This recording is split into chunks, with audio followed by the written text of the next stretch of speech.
Okay, hello.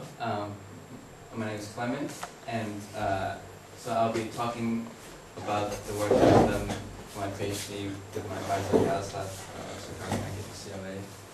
The title of my talk is Distributive Soliton Dynamics in Ferromagnetic Metals, and I hope I can make this talk interesting for you and maybe fit into the things that you're interested in.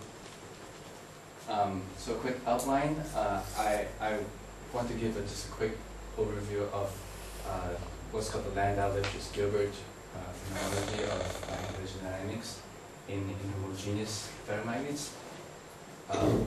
And then I want to talk about the work that I did, in which we developed essentially a kind of hydrodynamic description of the interaction between electrical currents and magnetization. It's like a direct interaction, not the usual just magnetostatic interaction. And it turns out that this interaction can be described in a manner analogous to electrodynamics. And among the phenomenology that this can describe is so-called topological Hall effect, and then certain voltages that are induced by magnetization dynamics. And next I want to apply sort of this hydrodynamic description to magnetic solitons and give a couple of examples, for example, domain wall motion and vortex gyration in the spin power. So first, the regime that we're interested in is well below the Curie temperature, where the magnetization is constant, the magnitude is constant. So the dynamical variable that we're interested in is the direction of magnetization. Here you see gamma is an effective geomagnetic ratio that depends on the material, and the spin density can be treated as essentially constant. There's one complication in usually define the majority and minority electron density in the ferromagnet as the ones pointing spin up and down along the magnetization, but there's a complication because the magnetization is smoothly changing, and we'll see that this additional ingredient mixed with some interesting physics. And so the direction, what I call M, is our dynamical variable, and essentially it's the goal zone modes of the entire system, and we'll be interested in basically near equilibrium dynamics. So m dot time derivative and the current, the non-equilibrium quantities, and we're essentially interested in quantities linear in non-equilibrium quantities. And so right off just from here, there's already some things that we can say because of this constraint that the magnetization is constant. Basically, your variable is on a sphere, and so many vector products that you can make out of the current magnetization, and this is shown in this figure. So any equation of motion that you write down can only be made out of these products. Yeah. Your S there, that N up and N down, is that parallel to the local M? Yeah. Okay. Yeah, that's good. So back to this kind of standard Stoner model. The exact model of magnetization is not so important here. We could take a Stoner model or a more material-specific, sometimes they call SD models. So typically, the gap is quite large. This exchange gap, and that would be important for what we're talking about, because the important length scale in this problem is the ferromagnetic coherence length, which is usually of atomic scale, and we need to be in a regime, in the semi-classical regime for sure. Here, psi is the length scale of magnetization, and omega is the frequency, which is typically microwave frequencies. For sure, you need to be in a semi-classical regime just to define now the kind of like local band energies. I mean, we're not looking at exact energy aggregates of the system, but we need to be in classical regime where we can talk about kind of local energies. And our Fermi surface now would be specified by this additional parameter, which is the direction of magnetization.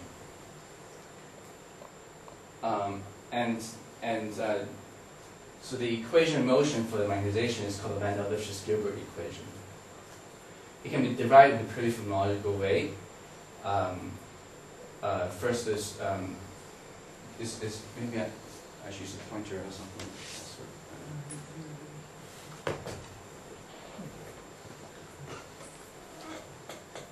Maybe sitting on the rack there. Yeah.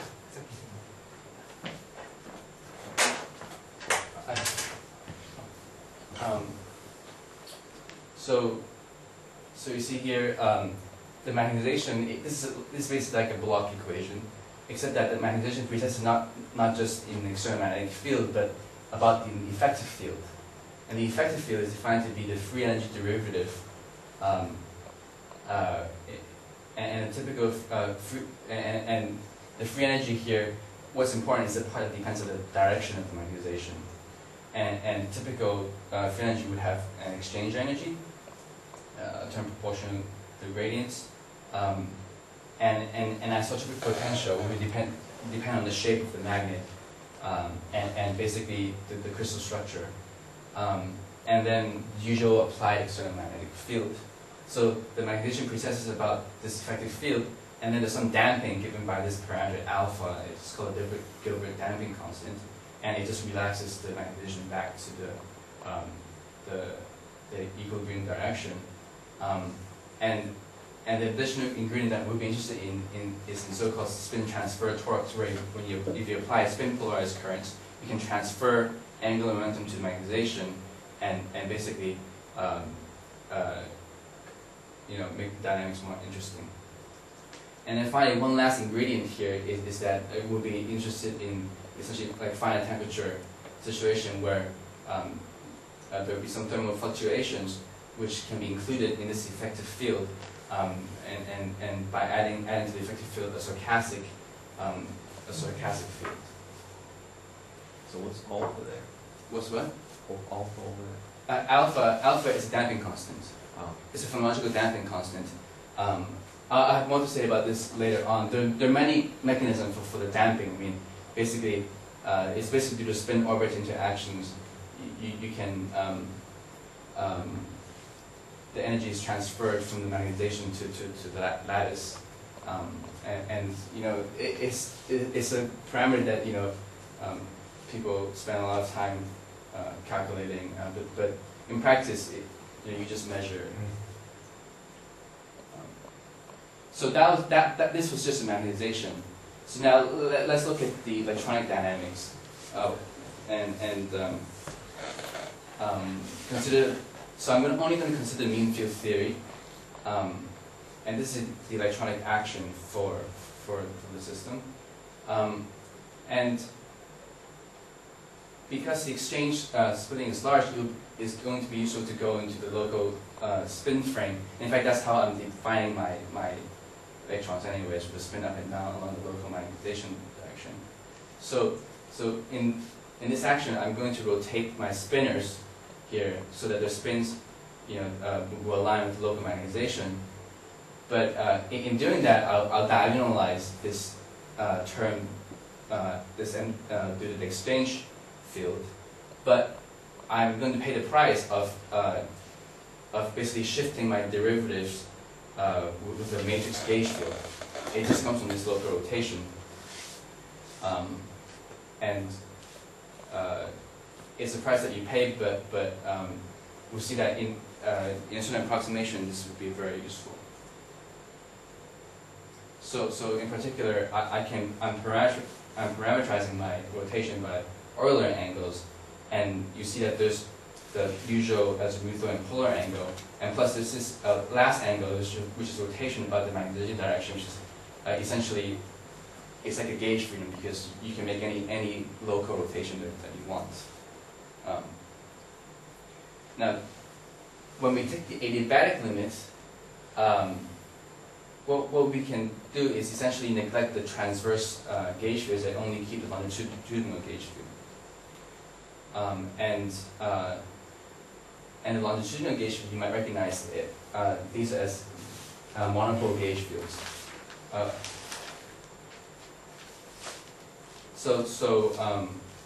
When you do this rotation and you make the adiabatic approximation, you find that the action looks exactly like the action to electrodynamics, except you have two species of particles with opposite charge.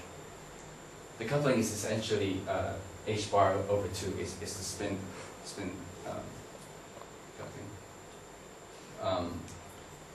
And in doing this rotation, in fact, you also generate some exchange energy, but this will have to be added to the exchange energy of the ferromagnet. Let me maybe pause here for a second. Let me. Is this clear that the approximation that I'm making so far? Do you have any questions?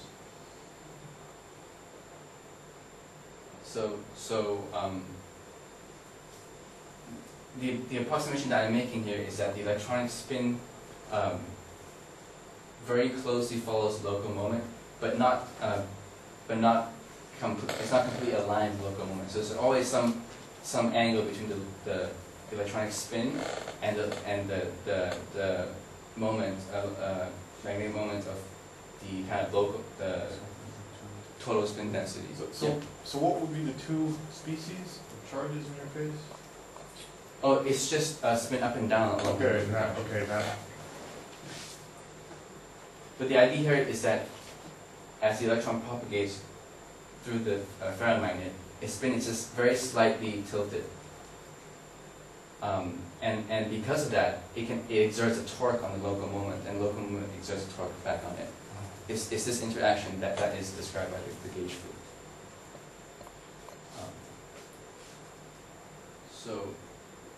So see, once we have this action, then in a way now we take advantage of what we know about electrodynamics. I'm going to develop this exactly like classical electrodynamics, essentially. So you can write down single particle Lagrangian, and you have the usual single particle equations, which is the Lorentz force. And you can work out what the electromagnetic fields are. They're expressed in terms of magnetization here. And one interesting thing about these electromagnetic fields is that, for example, you can look at the magnetic flux through a sphere, and you find that it's actually a topological invariant of magnetization. This integrand here is just basically the surface element. If you think of M as mapping mapping onto a sphere, this is like a little surface element on a sphere. So this integral just gives you, it tells you the amount of times your magnetization basically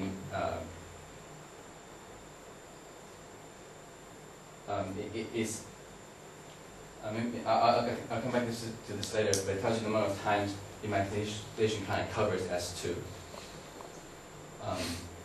And the other thing that we know here is that, in the Maxwell's equations, there are two equations that come from basically the two equations that come from just the fact that your electromagnetic fields are defined in terms of gauge fields.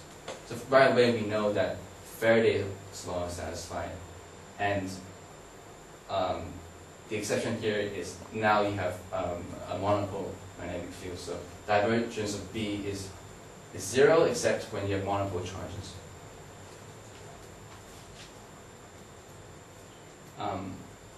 And we can continue the developing the hydrodynamic equations.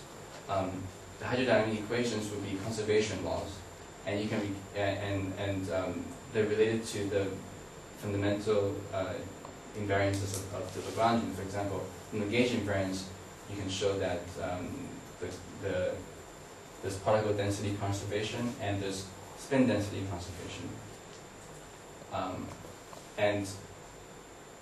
From the same Lagrangian, you can also write down angular momentum conservation, except now the angular momentum conservation comes from the two sources of angular momentum. There's there's angular momentum of the itinerant electrons. It's just each electron carrying some spin, but then there's also the background magnetization that carries angular momentum. And finally, you write down Euler's equation, in which if you work out what the energy momentum tensor is in terms of magnetization, you find that this is your energy momentum tensor. And we also phenomenologically add a piece, some electronic compressibility because we do the Coulomb interactions. So these are the hydrodynamic equations. The particle, the charge conservation will remain true, but in fact the spin conservation, the spin continuity equation will have to be modified because in reality there's going to be processes that cause spin relaxation, and I'll talk about that more later. So continuing with our development, we can write down Hamiltonian for the system, and I've rewritten kind of explicitly here the equations of motion. Now we have the Landau-Lifshitz equation, basically, but with an extra term that's called the spin transfer torque, and this is the Euler equation. I'm writing explicitly what the electromagnetic fields are, and so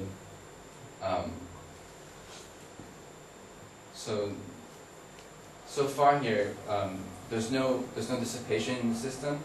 So what happens is that there can be energy transfer between the magnetization and the electrons, but there's no net loss of energy, and you can easily show this from the Hamiltonian, that you can write down continuity equation for the energy, and you find that there's some energy that's carried by the hydrodynamic flow of the electrons. There's also magnetization energy flux that comes from the background.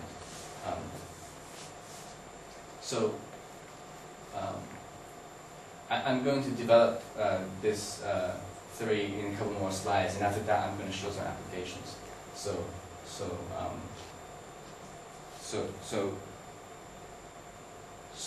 far here, everything's conserved. There's no dissipation.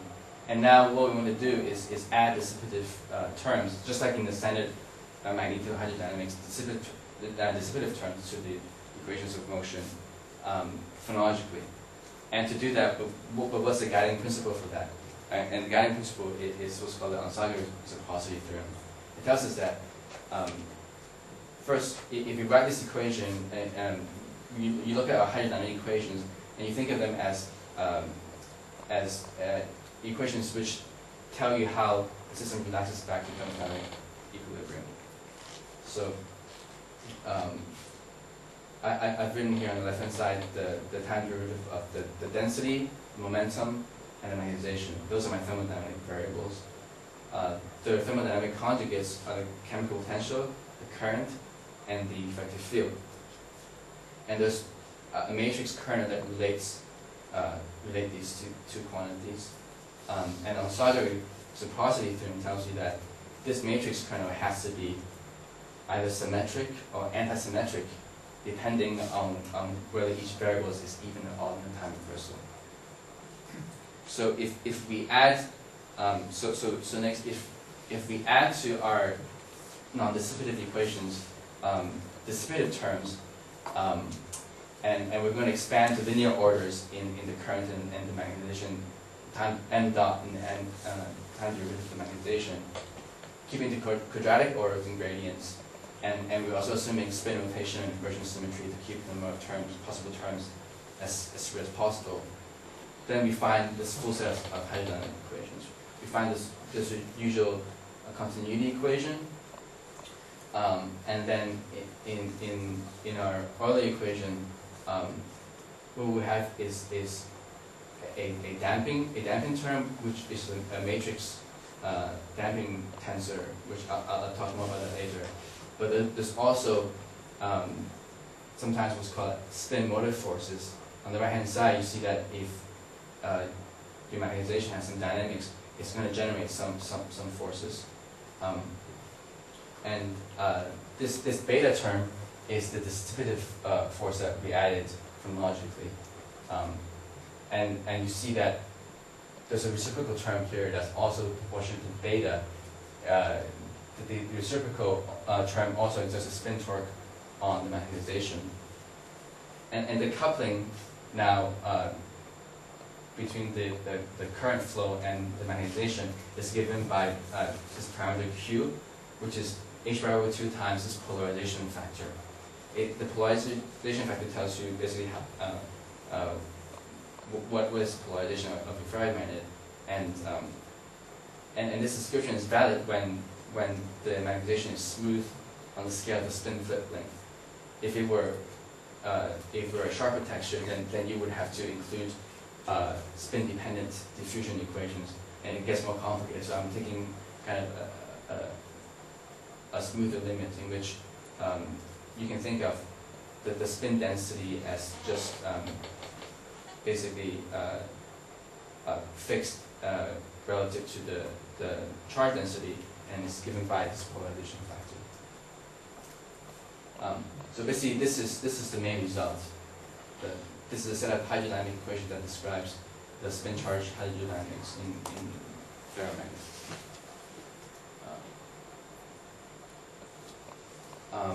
There's one thing that you can get immediately from hydrodynamic equations is that from the fluctuation dissipation theorem, it tells you what the correlators are for your stochastic fields.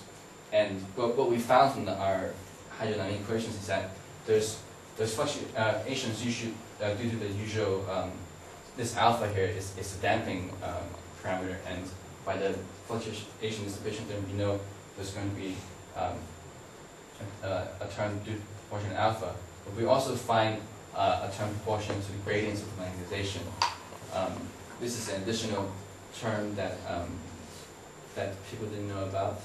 And so if gradients are large enough, then it can become negative. Yeah,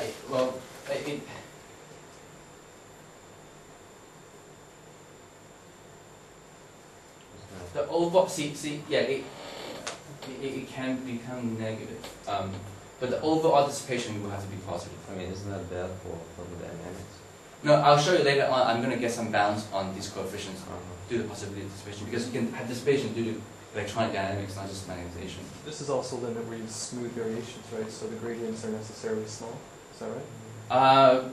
Yes, but also maybe small. It's a okay, dissipation. So. Yeah, I'll tell you later. Alpha is typically like 0.01.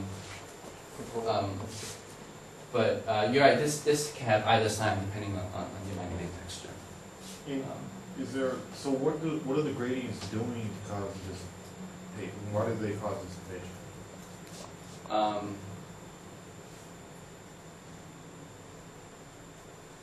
I mean, what they can do essentially is like they, this would be completely on it. Like if you have they cause electric flows, and then the electric flows can have just dissipation to electric flows, like Joule resistivity, for example.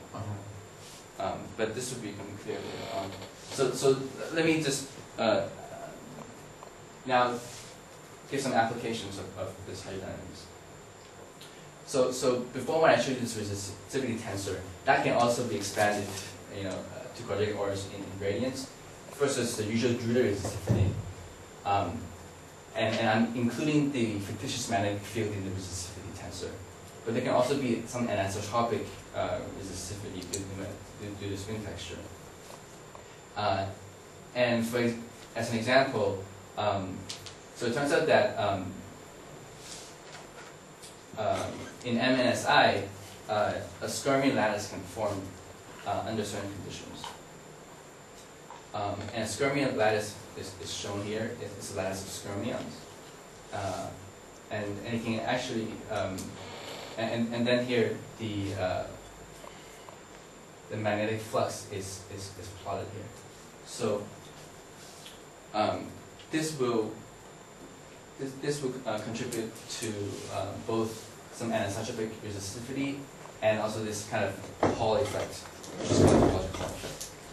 So I just have a few questions about the Is there a way to say that there's effective interaction between one skyrmion and another? Excuse me? Is there an effective interaction between one skyrmion and another? There is.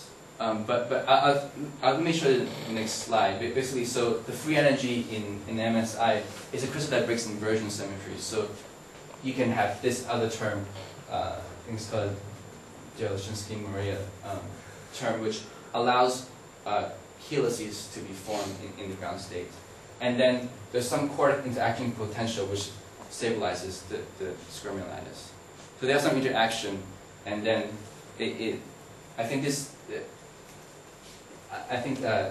so they did some neutron scattering experiments, and it suggests that this skyrmion lattice is formed. But I'm just using an example. I'm using this example where for kind of the hydrodynamic equations that I have. So what you find in experiment is essentially the experiment. So in MSI, what happens is that there's a region in the phase diagram called the A phase where the skyrmion lattice is formed. And so, for example, here, say you cross this A phase by turning the magnetic field, and when you're in that A phase, you get additional resistivity due to this non-trivial spin texture, and this is a plot. You see that there's a jump in the resistivity when you're in this region in the phase diagram. So transitions first order into this A phase? I'm not sure actually. I don't know so much about details of this. So is it the resistance because the electrons have to flow through this lattice of skyrmions? It's because so first there's a Hall resistance. Yeah. The anisotropic resistance is due to the fact that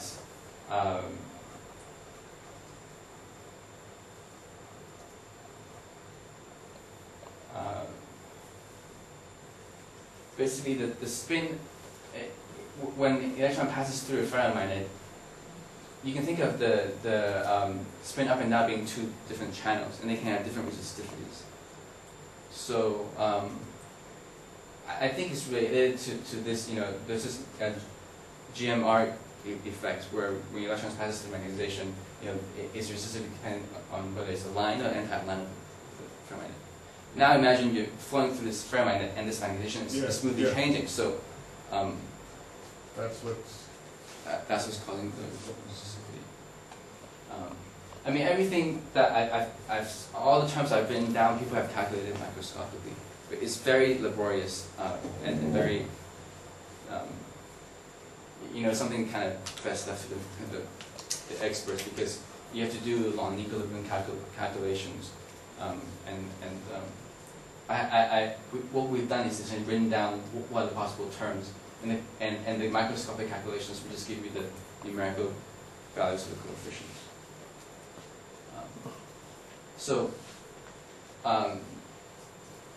Another effect we considered was the effect of this kind of fictitious electric field.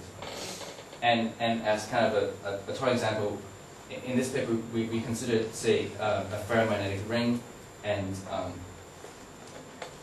looked at the electronic dynamics, the convective magnetizations in this ferromagnetic ring, and we imagined we can apply a magnetic field on the ring to excite the magnetic dynamics. And what happened here is, as the electron propagates around the ring, it will pick up some Berry phase that's proportional to the solid angle subtended by the texture as you go around this ring.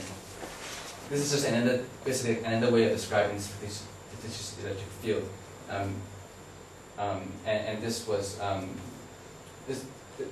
this kind of Berry phase approach was taken by people in this paper, Barnes and Mikawa. It is equivalent, of course, whether you think about picking up a Berry phase or what we did was directly write down the equation of motion in terms of the electric field. But in any case, as the electrons go past this ring, it will pick up it experiences a fictitious magnetic flux that's determined by the solid angle that's attended by the ring as you go around here. And there will be a corresponding electromotive force which has been measured. So, so in this experiment, this very simple experiment, you can they created a domain wall in this wire, and you apply a field along the wire, and that causes the magnesium to precess, and because of this rotation, it generates a voltage across this wire, and this is measured here. This is the wall-induced voltage, and you see it fits in nicely with the theoretical prediction. The voltage that's generated here is somewhat analogous to the Josephson effect. In fact, this kind of effect was predicted quite a while ago by Berger, and he had some intuition that the azimuthal angle of the ferromagnet was something like the superconducting phase. Of course, in this experiment, you can also in principle measure the dissipative term proportional to beta, but it's generally speaking much smaller than the non-dissipative term.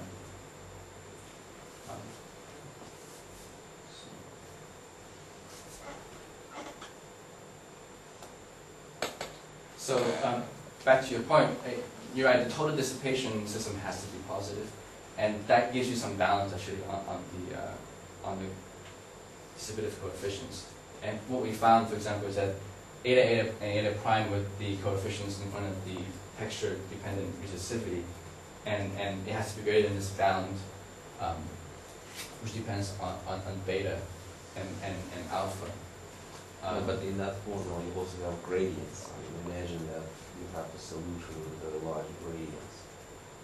So because this thing is independent of the solution, it's just a condition of the coefficients. But what if gradients are large? Well, I mean, you have some singular solution. Would that be?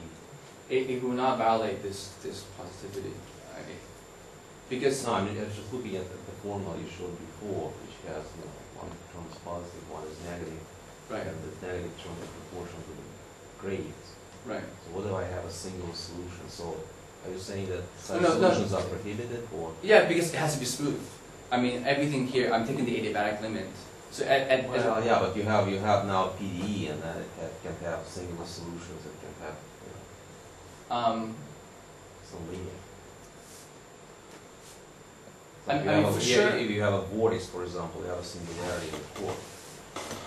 So then the gradients are large. So No, but in the core, what would happen is that if there's a polarity, the spin, I'll show later on, has to tilt up so that otherwise you have infinite exchange energy. Because of that, because the spin has to be in 3 directions, they might get rid of them all. Actually, you're right that you have to consider some length scales. In fact, I'll discuss it later on. What happens? So first, what I've talked about is the adiabatic limit. I said that everything has to be smooth on a scale of ferromagnetic exchange clearance length.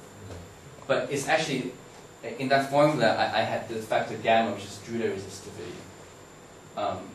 And I've also this came from an expansion, in a gradient expansion. But I think this expansion is really expansion. It has to be smooth relative to mean free path. also saying it's gradient expansion here. And it's a gradient expansion here, but this whole theory is a gradient expansion. But I think this is a more stringent case because it has to be smooth not just on the scale of the coherence length, but also on mean free path.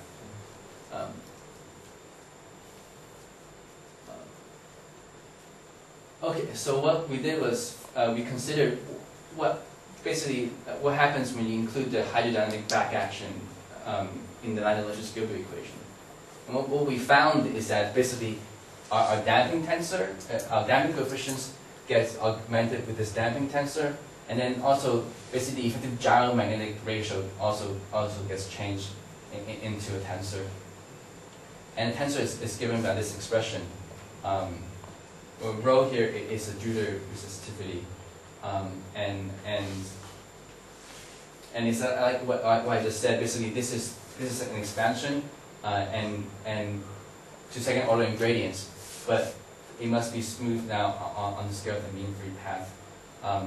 And the main term that will be important will be this term, because the other terms are suppressed by factors of beta, which is typically like 0.01. So this is kind of the main term that will be kind of on par with the parameter alpha. Now this already, this is a very complicated equation. I mean, without these tensors already, people, there's a whole industry of solving this equation. People develop numerical methods of doing it.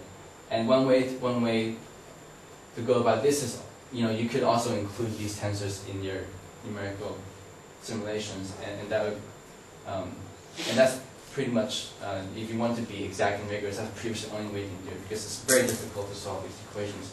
I mean, the nonlinear equations, there's no way you can really solve it analytically exactly.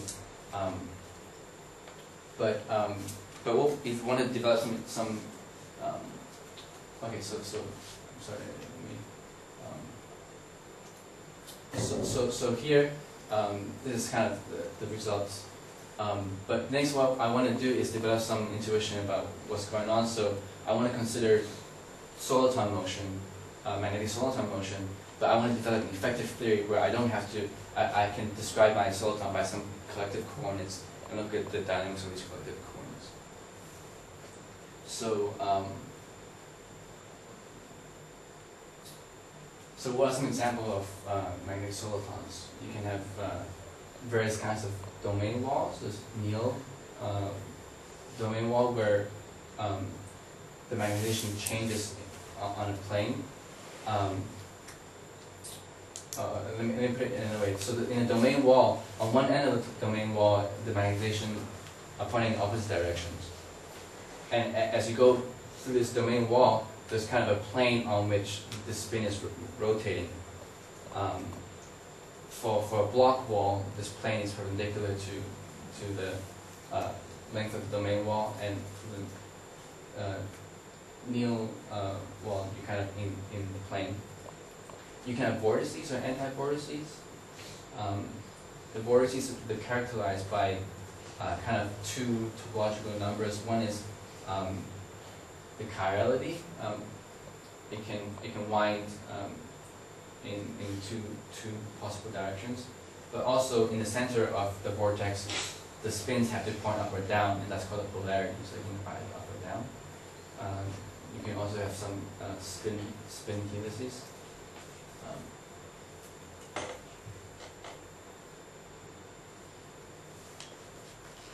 So in particular, we'll be interested in two-dimensional solitons, because most experiments are done in this kind of magnetic film where you can essentially consider them to be two dimensions. And the solitons are characterized by the topological charge, which is again this expression which basically is like a skyrmion density. And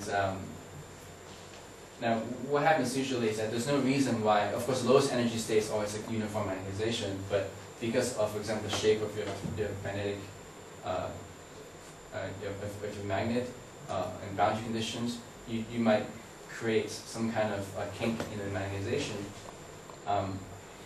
which is a metastable state, which doesn't. I mean, there's a high energy barrier for it to unwind into uniform states. So you're kind of stuck in this topological sector, and the solitons. So these solitons do not they don't have the minimum energy, but within each topological sector they minimize the energy. So there's a bound here. The exchange energy has a lower bound bounded by the topological charge, and it's often useful to use what's called a stereographic projection coordinates, where we can describe the angle, the spherical angles of the magnetization as one complex number. And it's useful for this way because the topological solitons that satisfy this minimum bound, when you express them in these coordinates, their analytic functions. So any analytic function will describe a soliton that satisfies this minimum energy requirement. There are various transformations. There are various ways that you can rewrite the Landau-Lifshitz-Gilbert equation, which might be interesting for different reasons. For example, if I write this as a sine theta instead of tangent theta half, essentially if I look at if I project my magnetization on a plane and look at just the kind of spin wave excitations, the Landau-Lifshitz equation actually kind of looks like a gross Podolsky equation. So there's many kind of changes of variables that are useful. But for what we will be doing, we'll be using stereographic coordinates. So what the stereographic coordinates do for you is that you take a point on the sphere and you project it onto the plane. So for example, the North Pole here is projected into infinity, and then everything on the equator stays on the unit circle, and then the South Pole goes to the origin. And so in these coordinates you can describe, for example, a skyrmion would just be this linear function.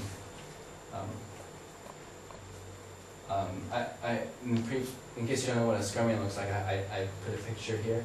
A skyrmion is like a vortex where in the core it is in one polarity, but far away it flips the other direction. And you have to do that for it to be a finite energy solution. Essentially, because of the exchange energy is proportional to gradients, far away it has to all, both at infinity and at zero, it has to be constant.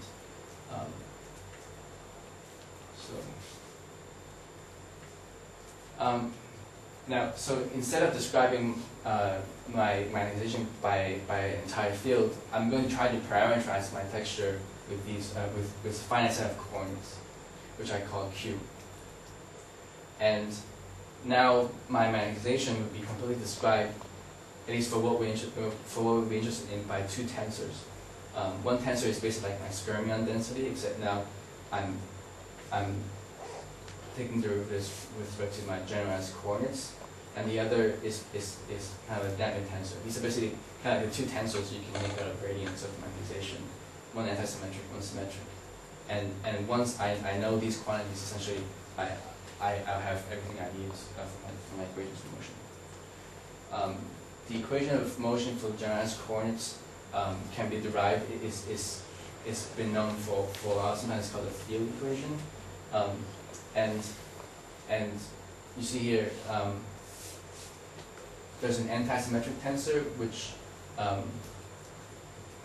looks a bit like a Lorentz force, and then there's a damping tensor, and then there are kind of external forces.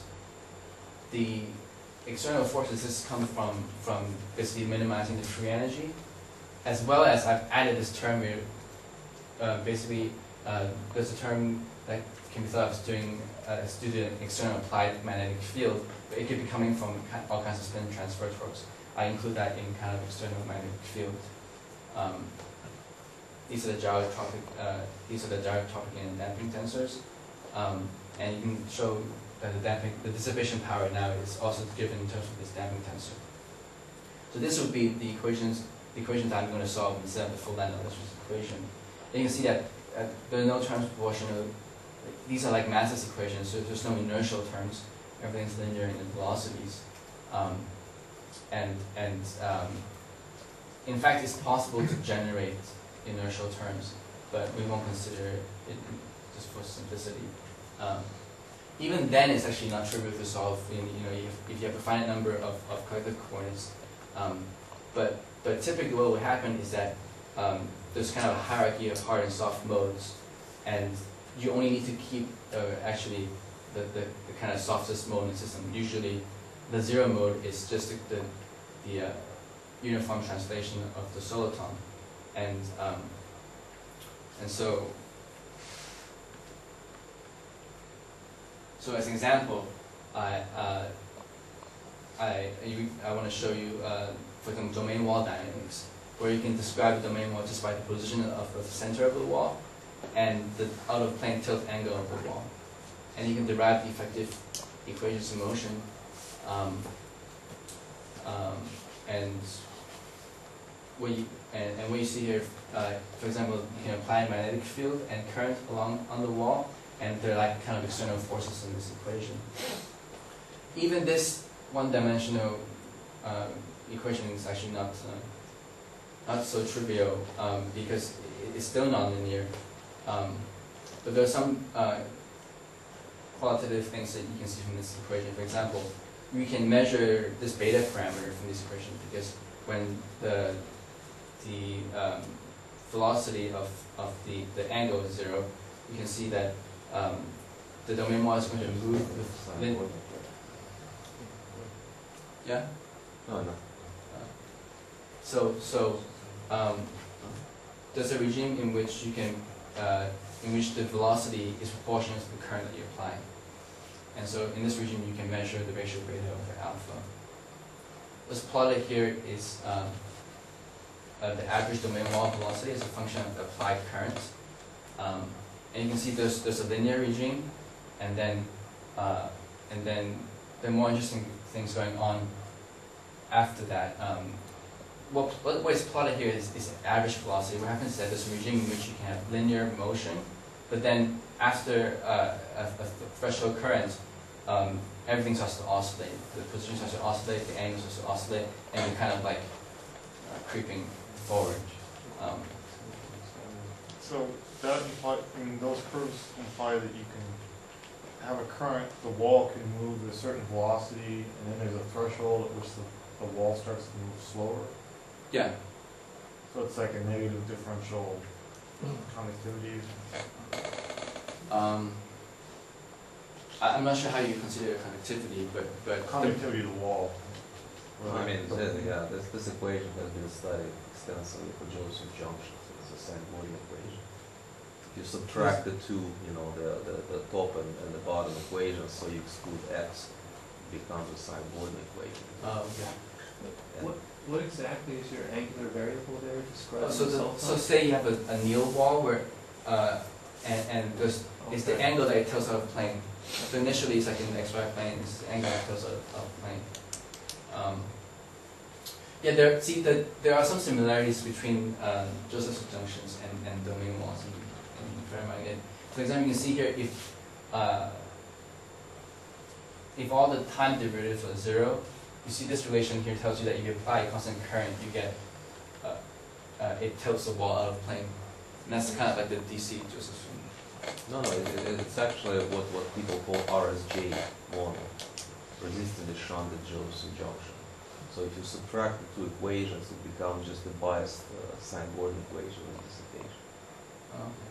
So exclude that. So that can give you a lot of solutions, like the solid on chains, moving solid on chains, a single solid on model. Okay. Well, I'm glad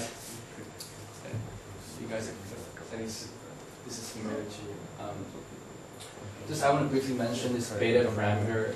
It has been calculated. In fact, Yaroslav was one of the people who calculated microscopically the beta parameter, and it's inversely proportional to the exchange splitting and the transverse string relaxation time. So you don't have any second derivative. Side. Oh, there's only first derivative for the time. Yeah. Oh no. Yeah, I'm only keeping to linear ordering time derivative. So if, for example, your alpha is small, would you expand to the second? Because if you have a small weak dissipation, then probably the second derivative would be, because that would give you a velocity of propagation. Because here it's completely, it's over damped dynamics, so there's no linear waves. Yeah. So if you keep the second derivative, you can get velocity of the waves. Yes. I mean, there can be in principle there can be inertial terms. Right. And that second derivative wouldn't contain alpha because it'll come from other places. Yeah, it'll come from other places. In fact, like I think this guy Goslenko, I think he's like the expert on this kind of thing. So I think he's shown that if you include For example, right now I'm kind of looking at the motion of a rigid soliton as it moves around, but you include like spin waves, excitation, you can generate inertial terms, and these equations get more complicated. But for simplicity, I'm only keeping to first order derivatives, and even No, actually, it's the other way around. If you include the second term, you neglect alpha, it becomes integrable. That's one of those equations which can be integrated completely. Oh yeah. Okay, I didn't know that. And you can have solitons which just go through each other. Yeah, that's not dissipated soliton. Sine Gordon equation without dissipation. I see.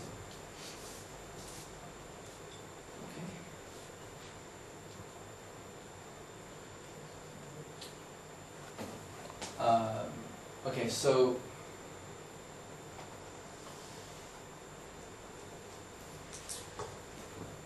I think even these equations are not completely trivial because, for example, people are very interested in how we can move the domain wall, dependent domain wall for applications. And what's plotted here is the probability. So what we have done is you can create the domain wall in a bent wire like this, and there's some kind of intrinsic pinning due to defects or for whatever reason it's pinned, and you want to see what's the current that you need to depend the domain wall. And you find there's actually an oscillatory dependence on the length of the current pulse that you apply. What's plotted here is the probability that it escapes the pinning center, and it's a function of the length of the current pulse. And you can see it oscillates. And the exact behavior also depends on kind of internal structure of the wall, because this thing can distort and it can be more complicated than the rigid model. So it's going they turn on a current, They apply a current. the current, and if you apply it at certain times, the wall is moved. Yeah. What we have to do, so basically here I should add here a pinning potential. So what they found is that it depends. It's dynamic effect. It depends on how long you apply the current pulse. Anyway, I don't really have a good understanding, but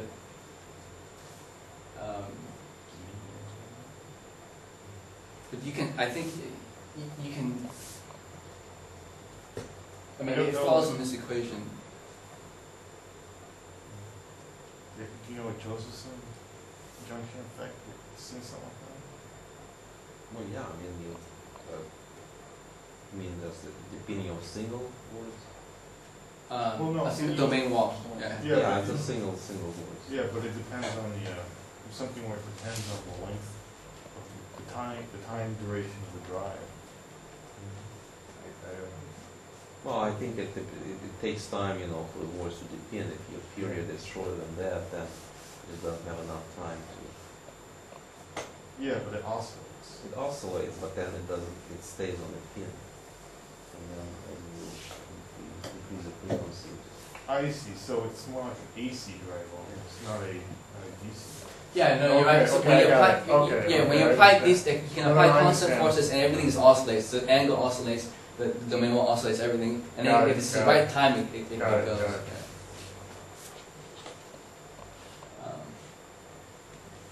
So now, if I translate what I had before, the corrections to the LHD equation to the soliton equations, I get these corrections to the gyrotropic and damping tensors. And I just emphasize again, if you plug in some numbers, what you find is that you see this term, there's a term here that's not proportional to beta, and you plug in some numbers is basically of the same order as alpha. That means that you really should include it. If you include alpha, you should include this term as well. But this term here is due to the magnetization gradients. So you expect that if you have some texture, that you have additional dissipation because of magnetic texture. So my final example, to end this, I just want to give an example of vortex gyration in a spin valve. that's the problem that I kind of broke down.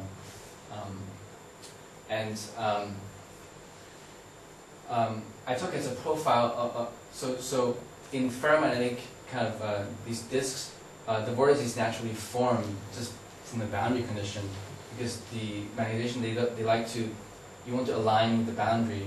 Anything perpendicular to the boundary is like a magnetic charge and it causes additional energy. So you want to form these vortices, to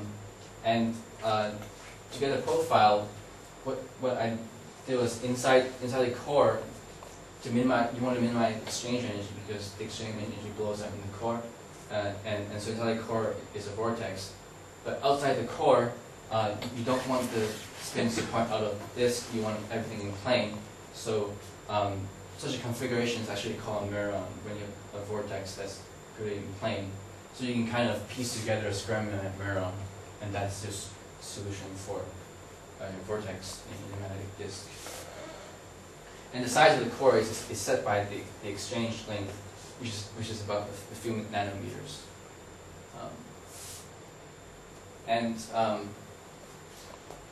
There are some experiments that can be done in what's called point contact spin valves. You can make layers of magnetic films. One is called a fixed layer, where the magnesium is fixed, and one's free, where the magnesium can move. And the idea is that if you pass a current through the fixed layer, it polarizes the current, and then the spin polarized current passes through the free layer, and it causes the magnetization to precess. In a point contact device, the current that you pass through is just kind of very narrow, centered in the origin. And it's possible to, if you have a vortex in this free layer, it's possible to kind of drive this vortex outside the region of the current, and then the vortex, it does some kind of orbital motion about the center.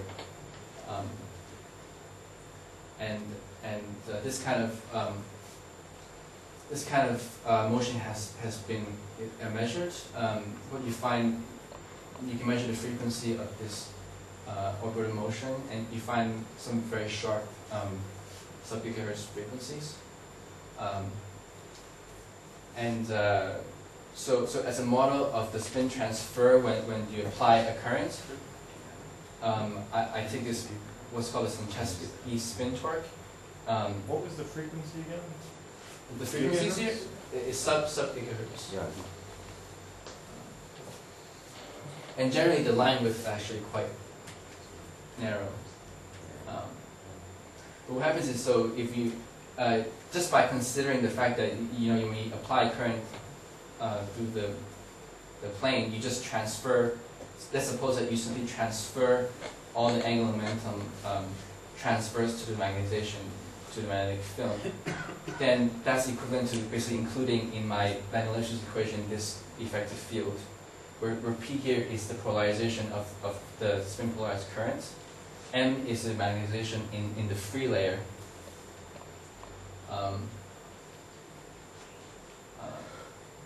and that's, I suppose that the current is applied in a radius A.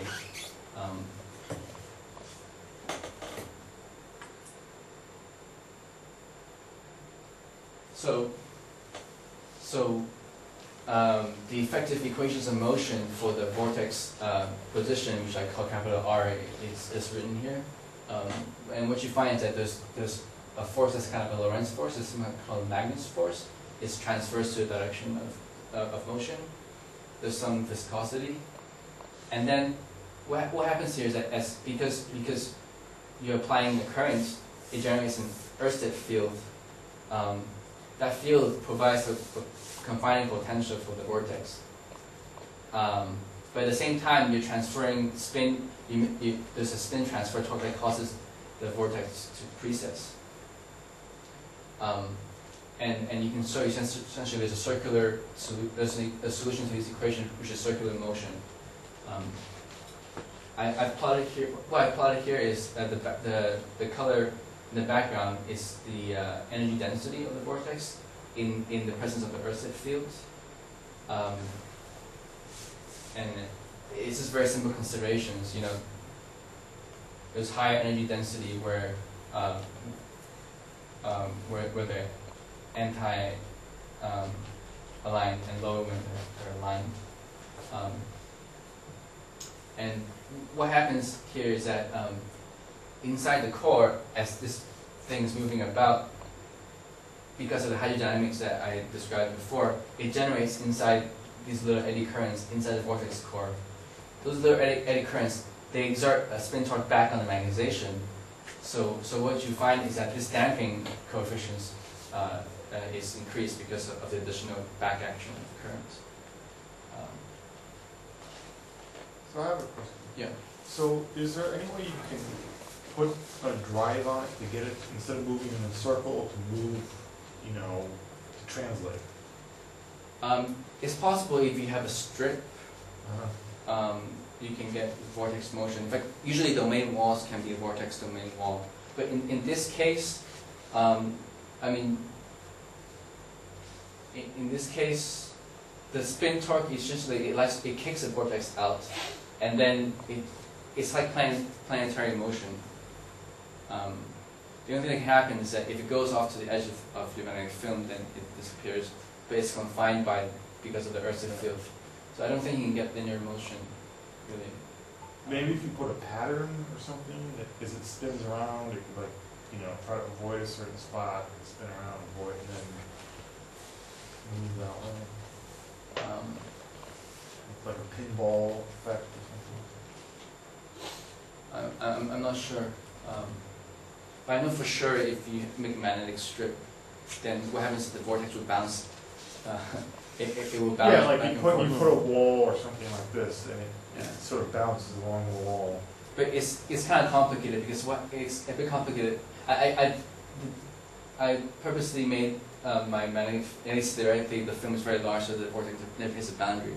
Because if it hits a boundary, it can come back, but it, you know, the polarity flips, I see. and so it's difficult. I mean, there are people who are kind of experts in this in the model, but it's more difficult if this vortex is bouncing off the boundaries.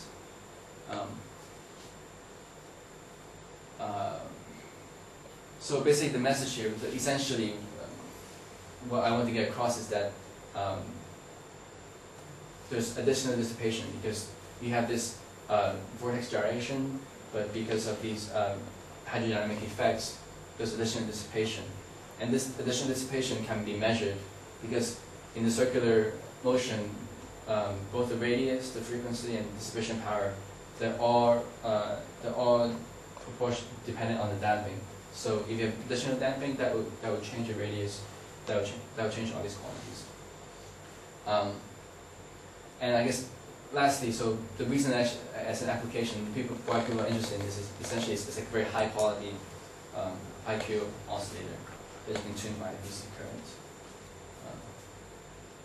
So to conclude, in spin textured ferromagnets, there's essentially geometric interaction between the collective spin density and the conduction electrons.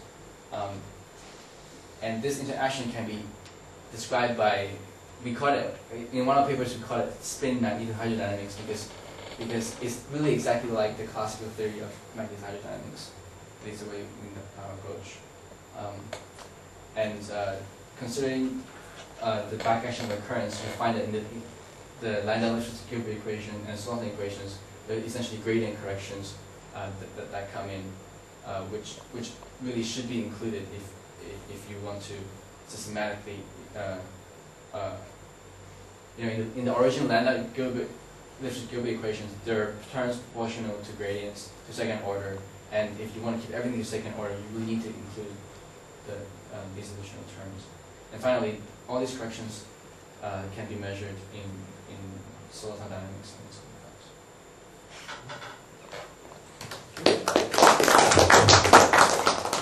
Any questions? I guess. Do you have any idea how important these transverse gauge fields that you threw out are? Or do they ever play a role? Yeah, they do. So it's a bit of a tricky point. So so in principle, what we can do is, so once you have the gauge field, one thing you can do is do perturbation theory in the gauge fields, but keep the full non-Wheeling, the matrix gauge fields. I don't believe that they're important in this case, because the exchange energy is usually quite large, and so I think the adiabatic approximation is quite good. But it is the other thing is that, so I've shown this. I mean, essentially, it's really a motivation, because in the original action, I haven't included any dissipative, any disorder or anything like that. Once you include disorder, I think it's not useful to do the transformation, because you transform in that frame, but then what do you do to the terms come from disorder, and it, you know, so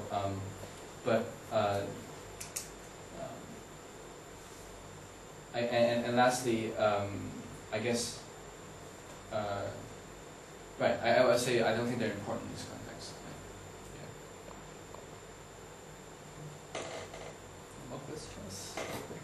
There's a lot of questions. This is good. Okay. So let's